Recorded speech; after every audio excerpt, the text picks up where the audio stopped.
Recently, I had a little bit of a conversation with a friend of mine about an expedition that he is about to go on.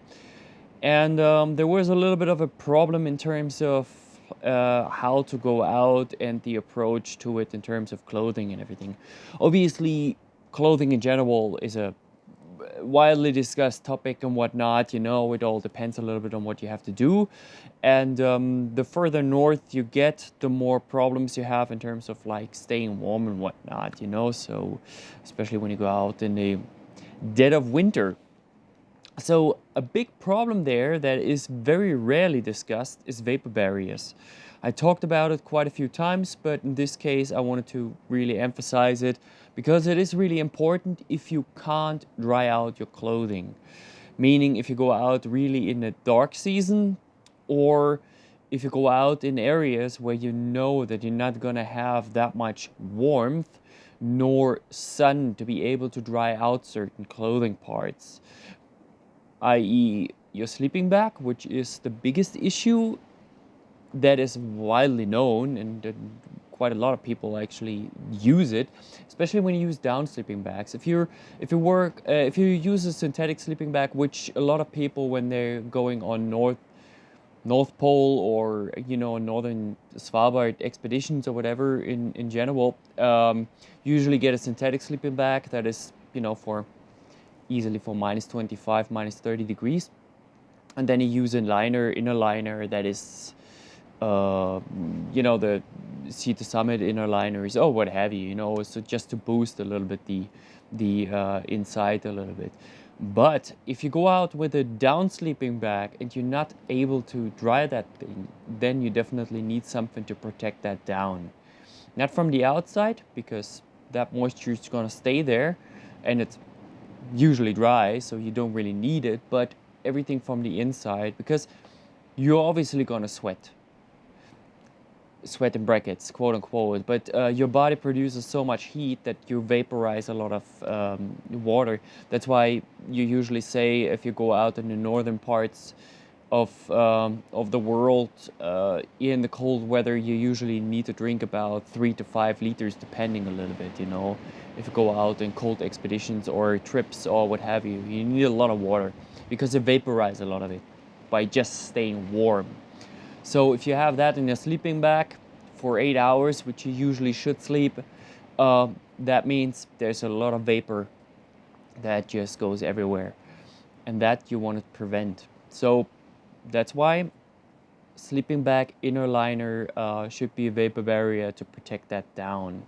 On synthetic, like I said, it doesn't really matter that much, especially when you go out only for a week or so, or maybe even 2 weeks. But because the synthetic sleeping bag, you have a couple tricks you need to do to actually get rid of a little bit of moisture and whatnot. But essentially what it is down, as soon as it's starting to wet, you use your R value, or your insulation value.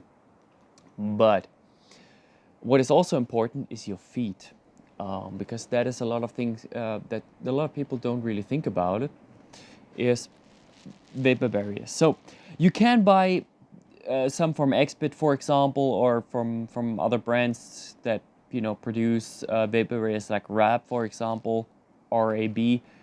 They do that too. I think that's the only 2 brands, actually, at least the ones that I know in terms of like Europe, to get them.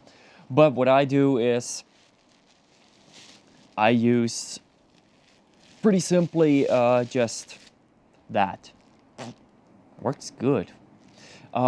This one, Toppit's freeze back, so it's nothing super fancy. Don't use the cheap ones because they don't really work that well. They're too thin. They just get easily destroyed. Those ones you can wear for 2 weeks and they're gonna hold up. Way cheaper, because vapor barrier sock will cost you about 30 euros, and you kind of need 2 pairs, because if one gets destroyed, you definitely need to have a backup if you go out for longer periods of time. Those ones here, they work pretty well. And to dry them out, quite easily, you just flip them upside down, inside out, and then you just hang them somewhere, and then you just, do this a little bit, and then it's right. So if you go out on tour, skiing, or whatever you do, use those with a liner sock first, and then I use another liner sock going over to keep that thing in place, and then the insulation layer. Doing it without, it will cause that thing to go down, and that's the same with all the other vapor barrier options. You really need to keep that thing in place, otherwise it's useless. So what you basically want to do is prevent your foot from destroying your insulation layer inside. Even if you wear something like this that is breathable, it will collect a lot of moisture over time, and if you can't dry that out, it's going to cause you problems. So definitely think about it if you're going out for longer periods of times. What I usually do is when I'm going out skiing or whatever, you know, on a ski expedition, or even if I'm going out running now, I use it. What you do is when you do your exercises, you're going to wear them, then you take them off. If you, obviously your liner sock is going to get wet as well, so depending a little bit on how wet it is, you can take it off as well. Otherwise, you just take that off, slip into your socks again, and then you just wear your camp shoe or whatever you have that you can use for running around in camp and whatnot. This one here, since this one I wear usually when it's super cold as well, but I can also wear it when it's warm. I just put another layer in here to actually prevent that inner layer, that warmth, to get destroyed in one way or another, because this one is not waterproof. The advantage is simply because that it's fairly lightweight, and those bags, they are durable as fuck. They're not getting destroyed. They last the whole season. Obviously, if you want to really go for something super durable or like, you know, waterproof entirely, then of course rubber boots are the way to go. This one here has a liner in there, a wool liner. The problem is if you don't wear a vapor barrier, obviously what happens is that it's getting wet inside, and drying out rubber boots is an annoyance. It takes long time. And for me, since I'm living in a goddamn tent, that's a problem. So that's why vapor barriers. Vapor barriers. I can't stress that topic enough, because during the season I wear them all the time, also because even if I'm going out only on a day trip, I still have to wear them, because then I can actually keep my stuff dry over long periods of time. The downside is your foot is getting wet all the time.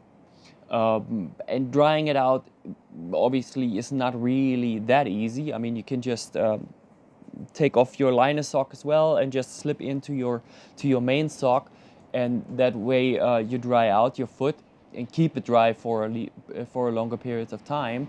But there is definitely bacteria and everything that's gonna get created and whatnot, so it can be quite a hassle. And obviously my foot is pretty fucked over the years as well, you know, in that term. So you really have to, you know, soak your feet after a tour quite a bit if you're going out for a week, 2, 3, 4, you know. So have that in mind. But it's a necessary evil in order to be able to do trips like that. So, well, yeah, vapor barriers. Check it out and really work on it. It's a little tricky, you know. So not just like, you know, not just say like, okay, yeah, I'm buying some and then I'm going out on a tour. You really have to see if it works for you the way you want to do it. Because what you can also use is sealskin socks, for example. They don't work very well for me. I tried it, but other people, they do quite well on it. And potentially if you flip them upside down, they should prevent every moisture from getting out. Unfortunately, the way I sweat, it doesn't really work, because the vapor is too thin to you know, it's still a membrane in there, so it's definitely like moisture can still get out and in and whatnot, you know. So if you're a light sweater, the sealskin sock might actually be a much better choice for you. other than the vapor barrier itself. Because sealskin socks, they have the advantage that you can use them for other things as well.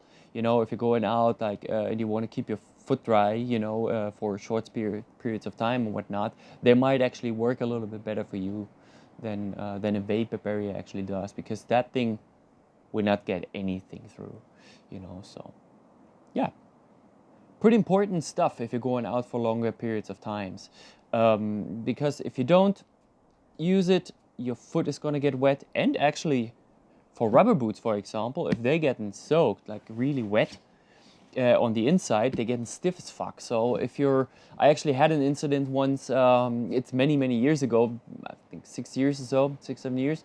I was out on a little overnighter with 2 of my dogs, and I was like, you know, it was around maybe minus 3-4 degrees or something. I went out, you know, and 20 kilometers or something, kicking and having a good time, you know.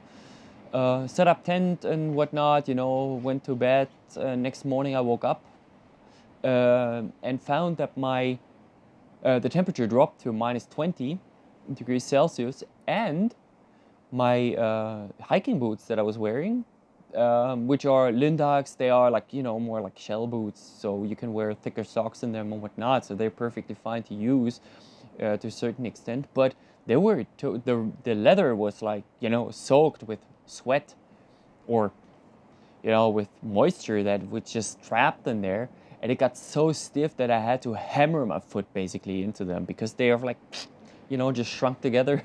That was not a good time. That took me quite a while. I don't know, I struggled like for 15 minutes to get my fucking foot in those things. Really not that good. So try to prevent that from happening to you, especially when you go out on longer tours. So on an overnighter, you know, you can do mistakes, but if you're going out for longer periods of time, you better not do those. So have a good one, guys.